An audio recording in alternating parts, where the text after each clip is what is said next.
ஆண்டவர் தன் ஆடுகளை பேதுடைய கரத்தில் என்ன செய்தாரு? கொடுத்தார். ஆமென் சொல்லுங்க. ஹல்லேலூயா.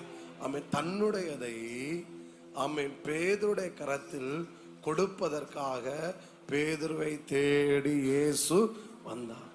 அவனுடையதை அல்ல, தன்னுடையதை பேதுடைய கரத்தில் கொடுப்பதற்காக இயேசு பேதுருவை தேடி வந்தார். ஜனங்கள் ஒரு கட்டத்துல பேதுருவை பார்க்கும்போது பேதுருக்குரியதை பார்க்கவில்லை.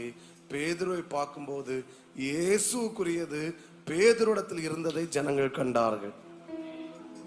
ஒரு கட்டத்துல பேதுருவோடு இருந்த ஜனங்கள் பேதுருடைய ஞானத்தை பார்க்கும்போது அவங்க சொல்றாங்க, இவன் படிப்பறியாத பேதை என்று அறிந்துட்டும் அடுத்து சொல்றாங்க ஞானத்தை குறித்து இவன் இயேசுவோடு கூட இருந்தான் என்று ஜனங்கள் சொல்லுகிறார்கள். அப்ப என்ன சொல்றாங்க? இவன் பேதைதான், ஆனா இவன்